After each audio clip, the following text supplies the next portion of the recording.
kitab-kitab tafsir tentang ayat ini, surah As-Saffat ayat 143. Kebiasaan orang di zaman itu, jikalau perjalanan laut ditimpa dengan gelombang yang dahsyat seperti ini dan angin begitu kencang, maka mereka harus memberikan tumbal, yaitu salah satu di antara penumpang kapal harus dilemparkan ke laut. Jadi bayangkan kalau kita semua ini naik di satu kapal, tiba-tiba datang bencana dan musibah tersebut, maka tumbalnya supaya ini gelombang tidak lagi kencang, angin ini bisa redah, adalah harus salah satu di antara kita dilemparkan ke laut. Tapi persoalannya siapa yang mau? Ya, pasti nggak ada yang mau. Oleh Nabiullah Yunus alaihissalam, tanya siapa yang mau dilemparkan? Tidak ada yang mau. Sementara gelombang semakin kencang dan hampir-hampir tenggelam kapal ini. Akan mati semua kita. Akhirnya Nabiullah Yunus alaihissalam mengambil kebijaksanaan. Kalau begitu begini, kita buat undian. Ditulislah nama satu persatu di kertas kecil-kecil, digulung seperti kita undian. Lalu digoyang-goyang dan dikeluarkan, ternyata jatuh. Siapa yang namanya akan jatuh, dia akan dilemparkan ke laut. Dilaksanakanlah dan disepakati oleh penumpang semua tentang hal tersebut. Maka tahan napas mereka menunggu, kira-kira siapa penama yang mau keluar ini. Pas tak keluarkan, jatuh, dibaca, namanya Nabiullah Yunus alaihissalam yang keluar. Nah, orang-orang tidak mau, jangan. Dia orang suci, dia Nabi Allah, jangan. Terus siapa yang mau? Tidak ada yang mau. Kalau begitu ulangi. Ambil lagi nama Nabi Yunus, ya dimasukkan lagi di kelompok tersebut, digoyang, tas jatuh, dibuka, ternyata nama Nabi Yunus lagi. Bayangkan sampai 3 kali berulang-ulang, tetap Nabiullah Yunus namanya yang jatuh. Subhanallah. Akhirnya kata Nabi Yunus, sudah, saya saja. Meskipun semua mereka tidak ridho, berharap ada yang mau menggantikan, tapi ternyata tidak ada yang mau, semua mau selamat. Akhirnya Nabi Yunus alaihissalam ya merelakan diri, ikhlas kepada Allah, siap, bismillah, tawakal ala Allah. Beliau pun melemparkan dirinya ke lautan. Baru sampai di air, tiba-tiba datang ikan hiu yang begitu besar, langsung menelan Nabiullah Yunus alaihissalam. Tidak tanggung-tanggung. Dan itu disaksikan oleh semua mereka. Seketika itu juga lautan menjadi redah, kemudian menjadi tenang, dan mereka pun berperjalanan dengan tenang. Tapi mereka begitu ngeri dan begitu kaget melihat Nabi Yunus ditelan mentah-mentah oleh ikan ini. Maka Allah Subhanahu wa taala ceritakan, "Falaula annahu kana minal musabbihin." Andai bukan karena Nabi Yunus ini orang yang selalu bertasbih, la labitha fi batnihi ila yaumi yub'atsun. Dia akan tinggal dalam perut itu, dia akan tinggal dalam perut ikan itu sampai hari kiamat. Tapi setelah menelan Nabi Yunus, ternyata ikan tersebut tidak mampu. Dia harus muntahkan. Adapun kisah yang antum baca, Nabi Yunus masuk di perut ikan, kemudian dia robek dengan pisau perut ikan tersebut, itu nggak ada, ya. Bukan begitu kisahnya. Ya, ini bisa antum lihat nanti dalam Al-Quran surah As-Saffat ayat 143.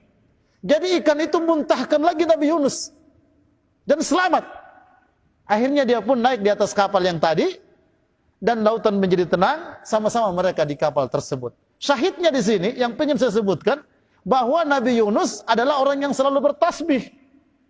Asbab tasbih yang selalu beliau amalkan itu sampai-sampai ikan hiu pun tidak mampu menahan dia di dalam perut ikan tersebut.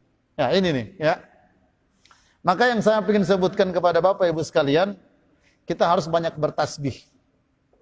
Kita harus banyak berzikir kepada Allah Subhanahu wa taala.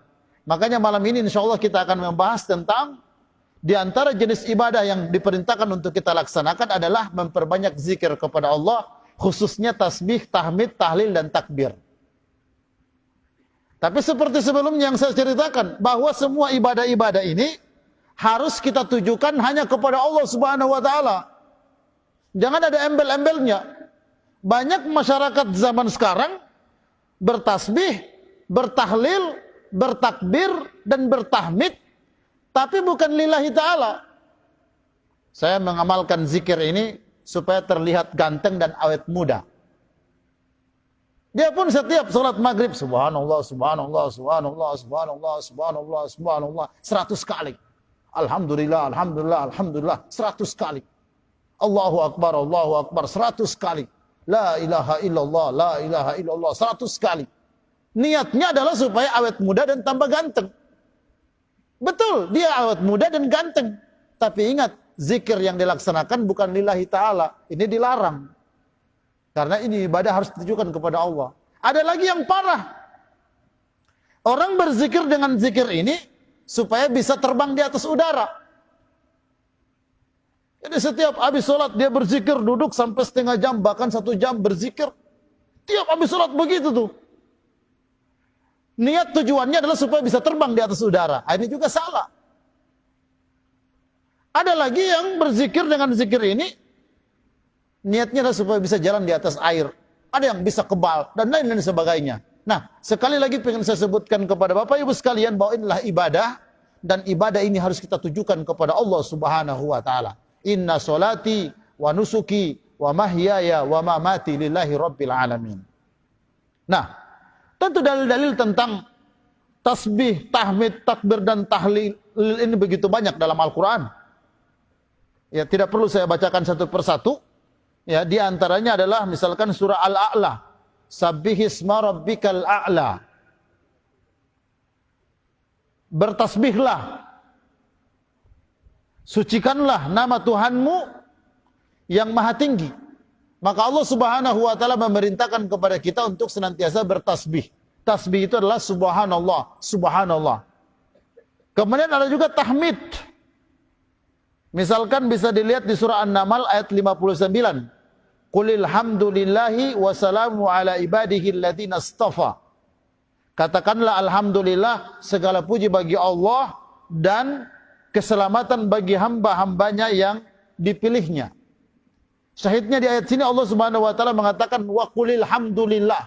Baca alhamdulillah, alhamdulillah. Begitu pula Allah ceritakan di surah Al-Isra ayat 111. Wa qulil hamdulillahilladzi lam yattakhidh walada. Dan katakanlah alhamdulillah yang tidak ada, yang dia tidak mempunyai anak. Kemudian tahlil bisa dilihat di surah Ali Imran ayat 18. Syahidallahu annahu la ilaha illa huwa wal malaikatu wa ulul ilmi qaiman bil qisti dan seterusnya. Allah Subhanahu wa Ta'ala bersaksi bahwasanya tidak ada Tuhan yang berhak disembah selain Allah. Demikian juga para malaikat dan orang-orang yang berilmu. Syahidnya di sini adalah syahidallahu annahu la ilaha illa huwa. Ya, kemudian di surah Al-Isra ayat 111 juga Allah ceritakan wa kabbirhu takbira. Bertakbirlah kalian kepada Allah Subhanahu wa Ta'ala dengan seagung-agungnya. Dan masih banyak lagi dalil-dalil tentang tasbih, tahlil, tahmid dan takbir ini adalah bacaan yang sangat diperintahkan untuk selalu kita berzikir kepada Allah dengan bacaan-bacaan tersebut. Nah, tentu orang yang senantiasa berzikir ini tidak sama dengan orang yang tidak berzikir. Kalau dalam kitab Al-Adhkar An-Nabawiyah, ini oleh Imam An-Nawawi, kalau di pesantren mereka bilang ini kitab kuning, karena warnanya warna kuning. Ya. Nah, Imam An-Nawawi menyebutkan satu hadis riwayat Imam Bukhari dari Abu Musa Al-Asy'ari radhiyallahu anhu, ani Nabi sallallahu alaihi wasallam, Nabi sallallahu alaihi wasallam bersabda, "Mathalul ladzi yadhkuru rabbahu wal ladzi la yadhkuruhu, mathalul hayy wal mayyit." Perumpamaan orang yang selalu berzikir kepada Tuhannya dan orang yang jarang berzikir kepada Tuhannya itu bagaikan perumpamaan seperti orang yang hidup dan orang yang mati. Jadi orang yang hidup itu selalu berzikir kepada Allah. Orang yang mati itu tidak berzikir dia kepada Allah Subhanahu wa Ta'ala. Maka kata Nabi, perumpamaan mereka yang selalu berzikir dan tidak berzikir itu seperti orang hidup dan orang mati. Jadi dianggap mati kita, Pak, kalau enggak mau berzikir kepada Allah Subhanahu wa Ta'ala. Lalu Nabi SAW bersabda dalam hadis riwayat Imam Muslim, ahabbul kalami ilallahi arba'un. Kalimat yang paling Allah cintai itu cuma 4. Subhanallah walhamdulillah wa la ilaha illallah wa Allahu akbar. Subhanallah, alhamdulillah, la ilaha illallah, Allahu akbar. Digabung dengan subhanallah walhamdulillah wa la ilaha illallah wa Allahu akbar. Kata Nabi sallallahu alaihi wasallam, la yadurruka bi ayyihinna badat. Tidak masalah dari mana saja yang kau mulai. Tidak mesti subhanallah walhamdulillah wa la ilaha illallah wa Allahu akbar. Nah, mesti. Bisa saja Allahu akbar, Allahu akbar. Subhanallah, subhanallah, subhanallah. Alhamdulillah, alhamdulillah, alhamdulillah. La ilaha illallah. Boleh diacak. Ya, karena memang kata Nabi, la yadurruka bi ayyihinna bada'ta. Tidak apa-apa dari mana saja dimulai. Yang pasti 4 ini kalimat yang sangat dicintai oleh Allah Subhanahu wa taala. Hadis riwayat Imam Muslim. Nah, jadi saya ingin sebutkan, kalau bapak sedang nyetir mobil atau abang sedang bawa motor, daripada cuma kesana kemari lihat-lihat pemandangan atau cuma lihat-lihat perempuan yang tidak menutup aurat, mending baca ini, subhanallah walhamdulillah wala ilaha illallah wa Allahu akbar. 4 kalimat yang paling dicintai Allah Subhanahu wa taala. Dalam hadis yang lain riwayat Abu Dzar radhiyallahu anhu, ala ukhbiruka bi ahabbil kalami ilallah, wahai Abu Dzar, maukah engkau kuberitahu zikir yang paling Allah cintai? Qultu ya Rasulullah akhbirni. Kata Abu Dzar, ya Rasulullah, kabarkan kepadaku itu. Kata Nabi sallallahu alaihi wasallam, inna ahabbal kalami ilallah subhanallahi wa bihamdih. Sesungguhnya zikir yang paling Allah cintai itu bacaan subhanallahi wa bihamdih. Ya. Jadi jangan pelit kita membaca kalimat ini. Jangan nanti ruku subhanallahi wa bihamdi, subhanallahi wa bihamdi. Ya. Nah, kapan saja bacaan ini sangat dianjurkan kepada kita. Bahkan Abu Dzar radhiyallahu anhu dipanggil oleh Nabi dan ditawarkan untuk membaca zikir ini. Maukah engkau wahai Abu Dzar, kuajarkan zikir yang paling Allah Subhanahu wa taala cintai? Kata Abu Dzar, ajarkan kepadaku ya Rasulullah.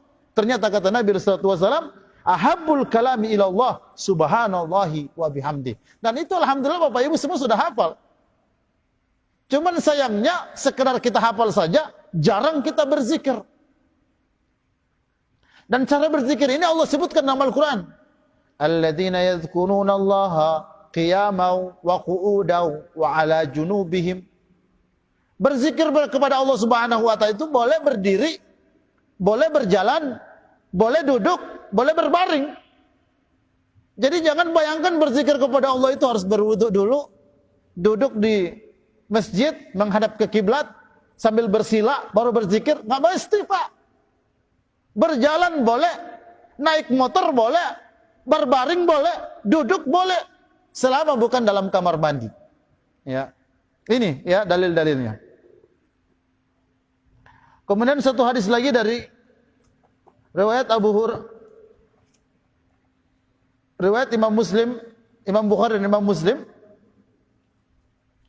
Kata Nabi sallallahu alaihi wasallam, kalimatani khafifatani 'ala al-lisani, thaqilatani fil mizani, habibatani ila ar-rahmani, subhanallahi wa bihamdihi, subhanallahil azim.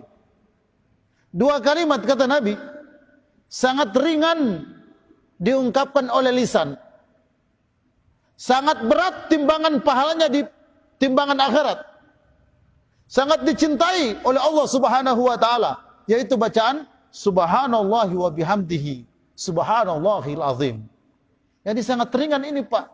Subhanallahi wa bihamdihi, subhanallahil azim.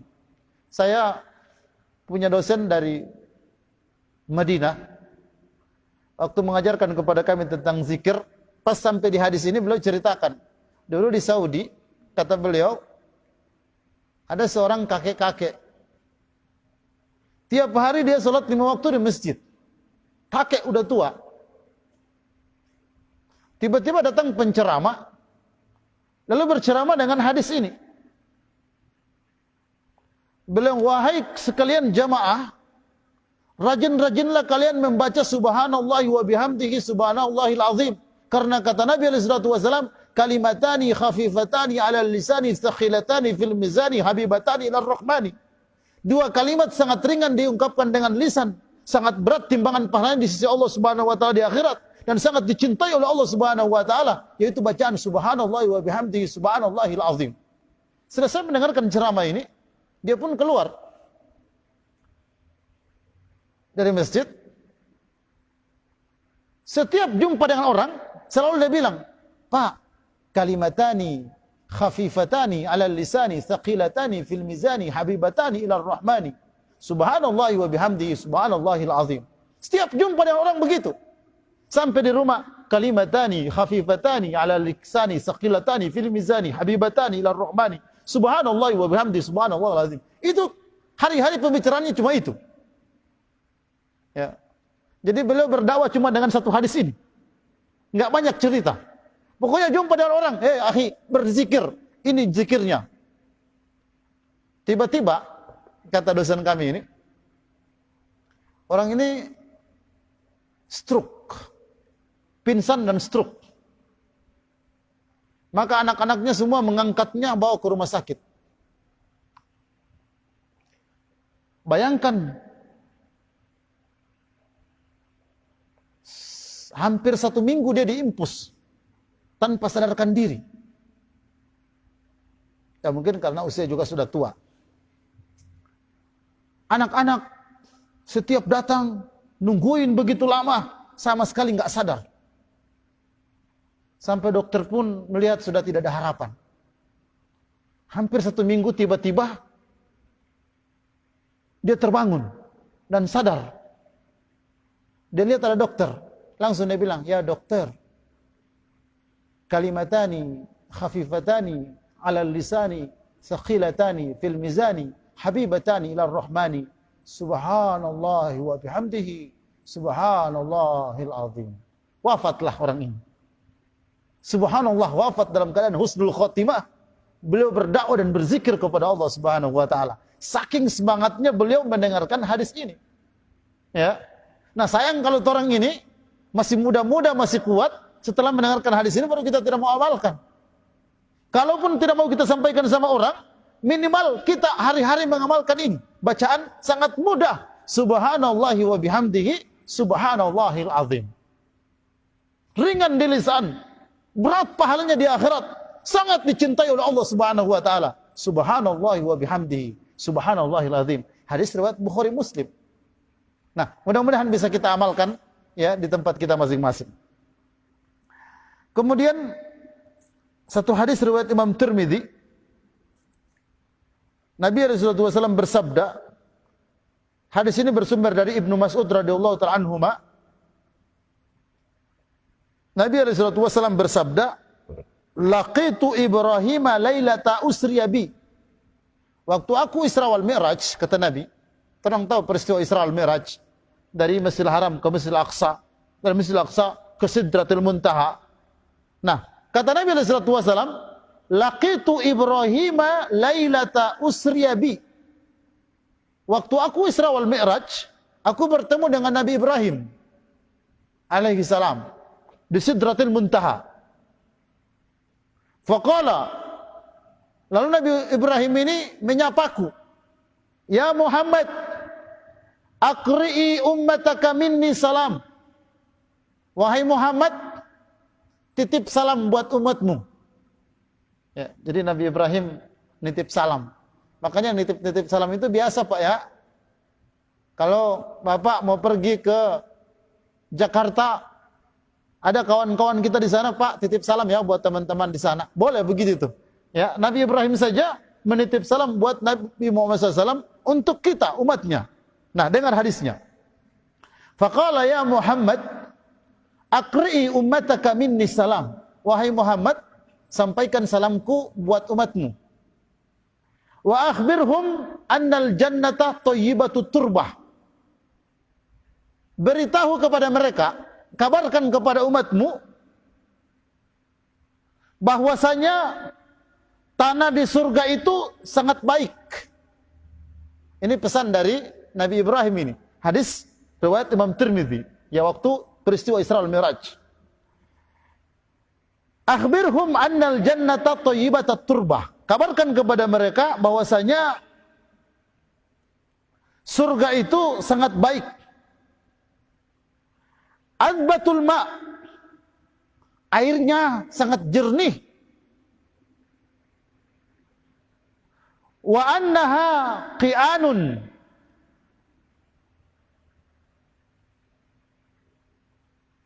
dan tanahnya terhampar luas. Wa anna girasaha subhanallah walhamdulillah wala ilaha illallah wallahu akbar. Dan tanamannya adalah subhanallah walhamdulillah wala ilaha illallah wallahu akbar. Jadi seakan-akan Nabi Ibrahim bilang alaihissalam, wahai Muhammad, kabarkan kepada umatmu kalau mereka mau masuk surga yang sangat indah itu, banyak-banyaklah membaca subhanallah walhamdulillah wala ilaha illallah wallahu akbar. Ya. Nah, sayang orang ini semua mau masuk surga, tapi malas membaca kalimat ini. Padahal saya yakin tidak ada di antara kita yang tidak hafal ini.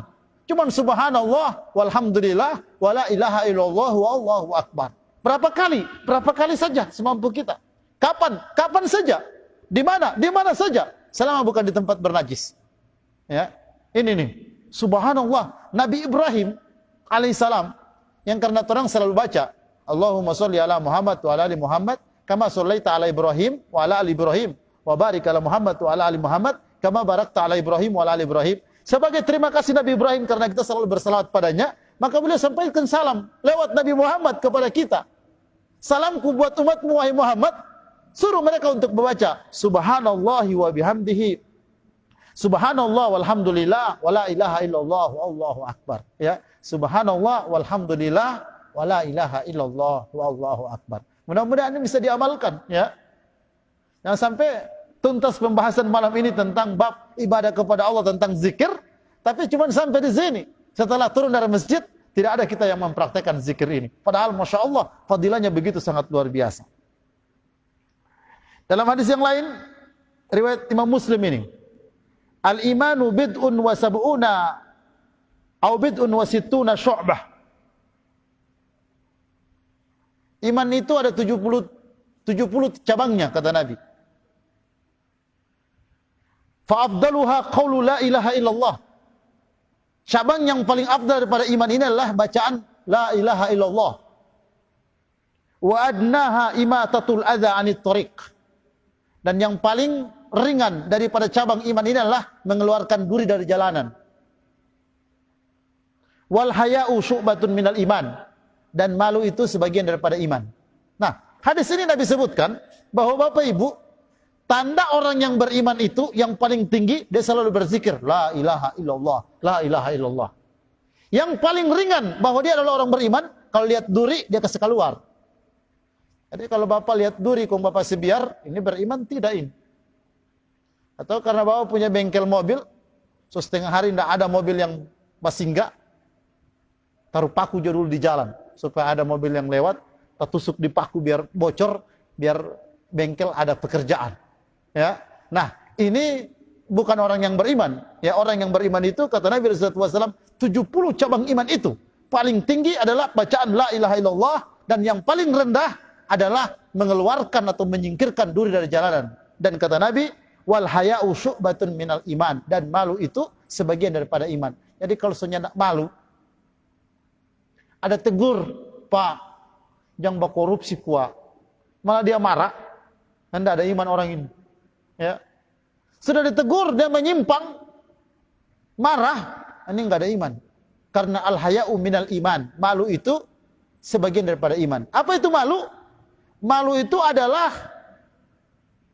pada waktu kita buat dosa, malulah kepada diri sendiri, malulah kepada orang lain, dan yang paling besar malulah kepada Allah Subhanahu wa taala.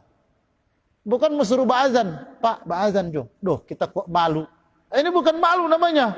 Bukan malu yang disebutkan di sini. Pak, Pak Imam kok, Pak. Duh, malu kok kita, ya. Bukan ini malu. Malu yang dimaksud dalam Islam awal haya'u syu'batun minal iman, maksudnya adalah malu karena berbuat dosa dan maksiat di hadapan Allah Subhanahu wa taala. Harusnya kita malu dong bonceng-bonceng istrinya orang di motor. Harusnya kita malu dong ngambil hak orang lain yang bukan punya kita. Harusnya kita malu dong berbohong kalau berbicara dengan orang lain karena itu maksiat. Ini disuruh azan malu. Pakai baju koko malu. Kita kok masih muda kok pakai baju koko ini. Nah, bukan yang begini yang malu.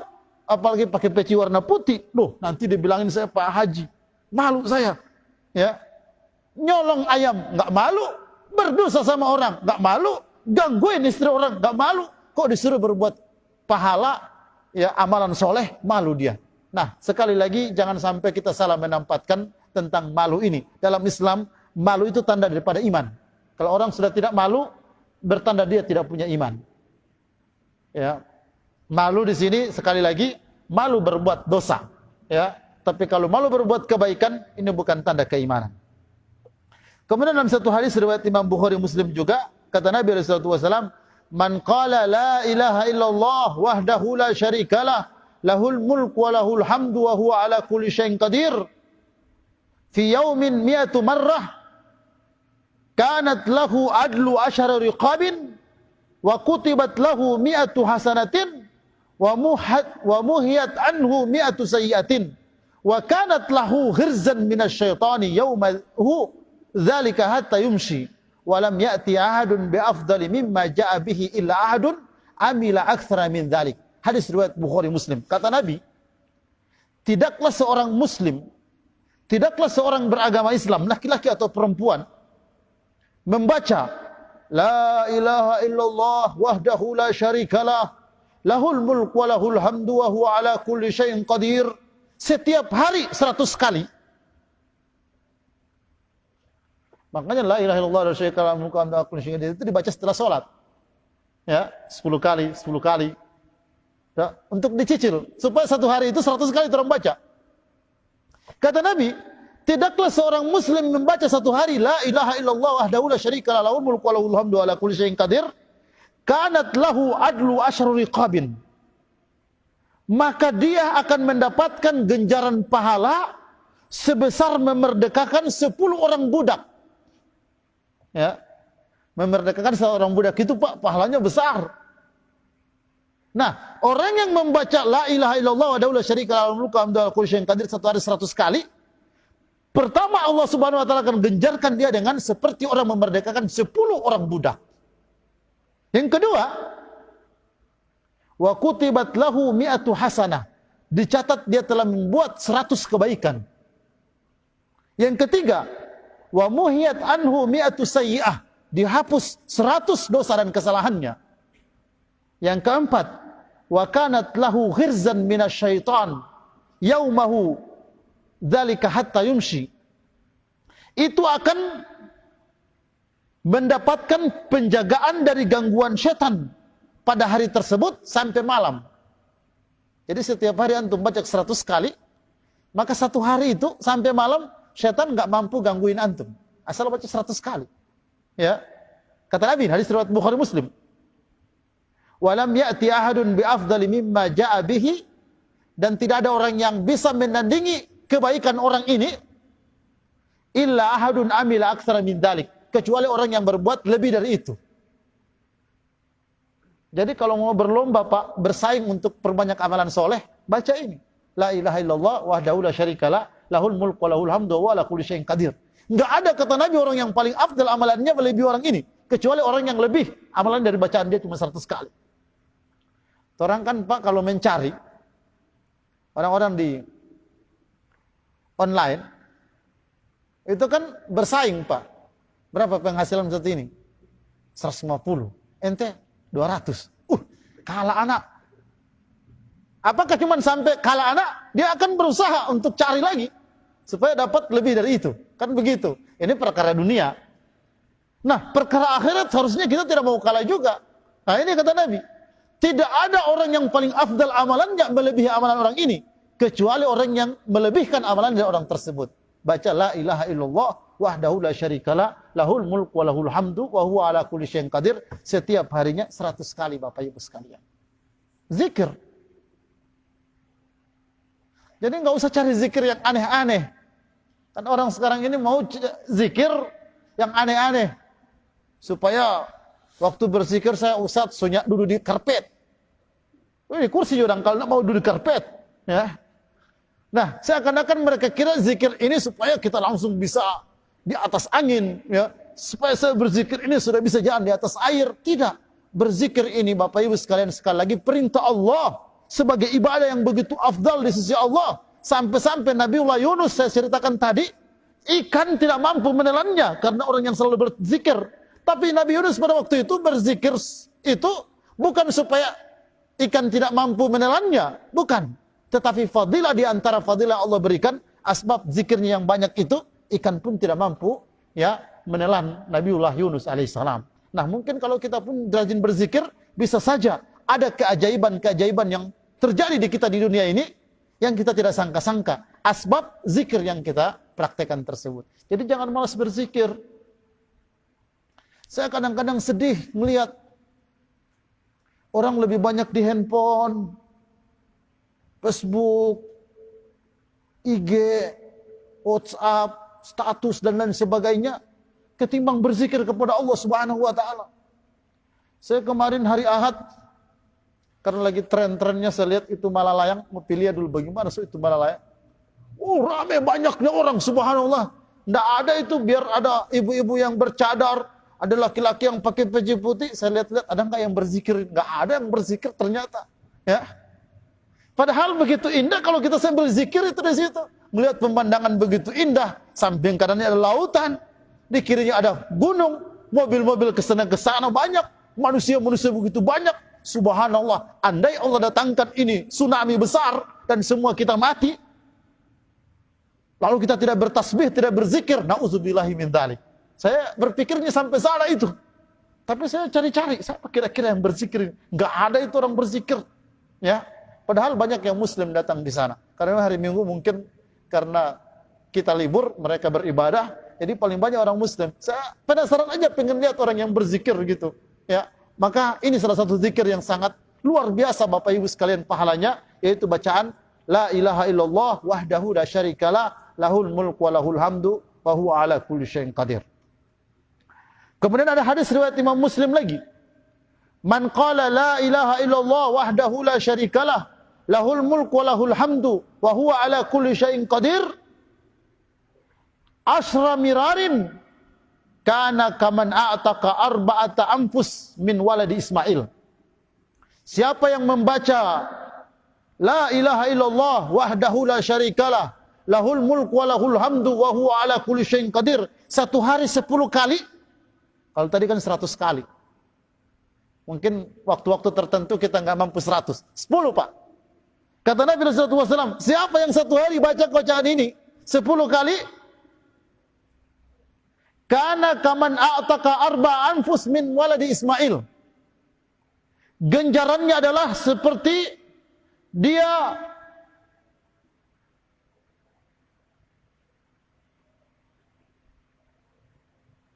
sama dengan dia telah memerdekakan 4 orang budak dari keturunan Nabiullah Ismail alaihissalam. Ya, hadis riwayat Imam Muslim. Jadi 10 kali saja Pak, begitu besar pahalanya.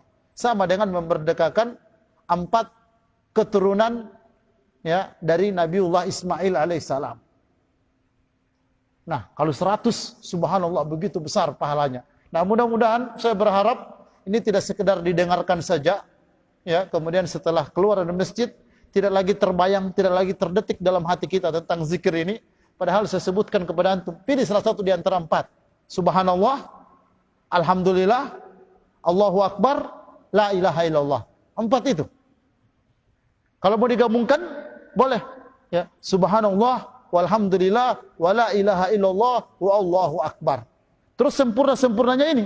La ilaha illallah, wahdahu la syarikalah, lahul mulku wa lahul hamdu, wa huwa ala kulli syai'in qadir. Ini dibuatkan satu bab oleh para ulama ahli sunnah wal jamaah tentang fadilah zikir ini. Bahkan kitab ini, kitab yang paling handal di pesantren Indonesia, Al-Adhkarun Nabawiyah oleh Imam Nawawi. Ini hanya satu buku ini, hanya zikir isinya ini. Nggak ada pembahasan lain, cuma zikir. Nah, sayang kita malas berzikir kepada Allah Subhanahu wa taala. Nah, saya sudah jelaskan kepada antum semua, jangan mencari zikir yang aneh-aneh. Pilihlah zikir yang sudah jelas hadisnya yang sahih. Yang sudah Nabi sebutkan fadilah-fadilah keutamaannya. Nggak usah cari zikir-zikir yang aneh-aneh. Juga dalam hadis riwayat Imam Bukhari Muslim, kata Nabi sallallahu alaihi wasallam, "Man qala subhanallahi wa bihamdihi fi yaumi 100 marrah, khuttat khatayahu wa in kanat mithla zabadil bahr." Siapa membaca setiap hari subhanallahi wa bihamdihi 100 kali, subhanallah wa bihamdi, bacaan ruku, ya.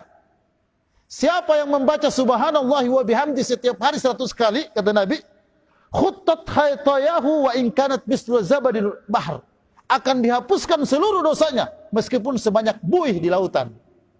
Nah, siapa kita yang tidak punya dosa ini? Siapa kita yang tidak punya salah? Siapa yang kita tidak mau dihapuskan dosanya? Nabi SAW memberikan satu tuntunan, hadis riwayat Bukhari Muslim. Siapa yang membaca setiap hari 100 kali subhanallah wa bihamdihi, dihapuskan semua dosanya meskipun seperti buih di lautan, kata Nabi SAW. Nah, apalagi yang Bapak mau pertanyakan? Apalagi yang membuat Bapak berat untuk berzikir kepada Allah? Hadis-hadisnya sungguh begitu jelas. Ya, ini fadilah zikir. Bahkan di sini disebutkan satu hadis lagi, riwayat Imam Tirmidzi, "Man qala subhanallahil azim wa bihamdihi."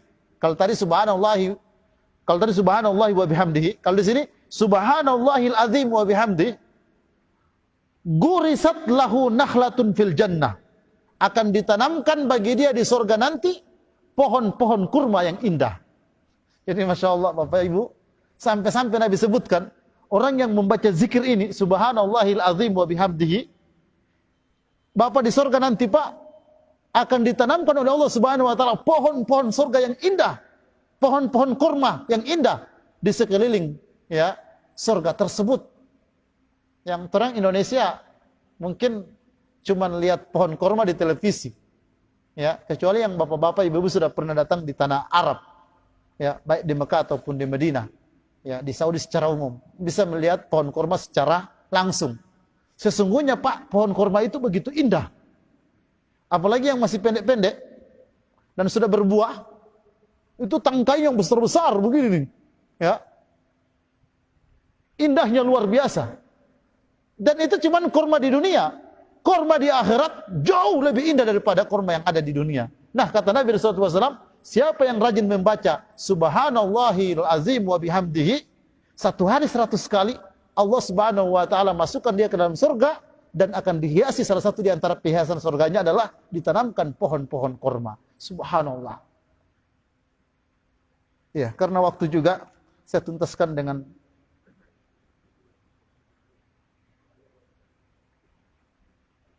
satu hadis dari Nabi SAW. Kata Nabi, "Innallaha la yarda 'anil 'abdi an ya'kula al-aklata fayahmaduhu 'alaiha aw yashraba syurbata fayahmaduhu 'alaiha." Sesungguhnya Allah Subhanahu wa taala pasti akan ridha kepada hambanya yang memakan makanan kemudian dia memuji Allah karena makanan tersebut. Dan kemudian dia meminum minuman. Selesai meminum minuman tersebut, dia memuji Allah karena minuman tersebut. Allah Subhanahu wa taala akan ridha dengan orang tersebut. Makanya habis makan, habis minum Pak, baca alhamdulillahilladzi azhaba annil alhamdulillahilladzi at'amana wa saqana wa ja'alana minal muslimin. Kalaupun tidak bisa baca itu, minimal baca alhamdulillah, karena memang Nabi suruh kita untuk memuji Allah Subhanahu wa taala selesai makan dan selesai minum. Nah, ini Bapak Ibu sekalian, ya, mudah-mudahan pembahasan zikir ini cukup banyak. Memang kitab rujukan kita, ya saya persingkat saja, meskipun saya dibantukan dengan kitab Al-Adhkar Nabawiyah ini oleh Imam Ibnu Qayyim, cuman karena waktu kita memang sangat sempit. Nah, mudah-mudahan apa yang kami bacakan ini bisa memotivasi kita. Sekali lagi, mari kita banyak berzikir Bapak Ibu sekalian, dan enggak usah, sekali lagi enggak usah mencari zikir yang aneh-aneh. Bacalah zikir yang sudah jelas hadis-hadisnya. Dan ini yang paling penting, berzikir jangan sampai salah niat. Jangan sampai Bapak berzikir untuk mendapatkan tenaga dalam. Jangan sampai Bapak berzikir supaya bisa terbang di atas udara. Jangan sampai ibu berzikir supaya awet muda dan terlihat cantik. Tapi berzikirlah karena Allah Subhanahu wa taala. Nanti fadilah-fadilah zikir itu Allah akan berikan kepada kita. Bisa saja asbab antum zikir, antum bisa terbang, bisa saja. Bisa saja asbab antum zikir, antum jadi awet muda. Bisa saja antum sebab zikir, antum bisa tidak terbakar oleh api, dan begitu seterusnya. Tapi jangan berzikir berniat untuk hal-hal tersebut, karena tidak ada syariat tentang hal itu. Semoga ini berguna, bermanfaat bagi saya dan kita semua.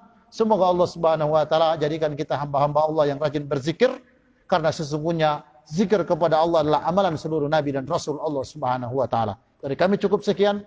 Terima kasih atas segala perhatian. Mohon maaf atas segala kekurangan. Kita tutup dengan doa kifaratul majlis. Bismillahirrahmanirrahim. Subhanakallahumma rabbana wa bihamdika nasyhadu an la ilaha illa anta nastaghfiruka wa natubu ilaik. Wa sallallahu ala nabiyyina Muhammad wa ala alihi wa sahbihi wa barik wasallam.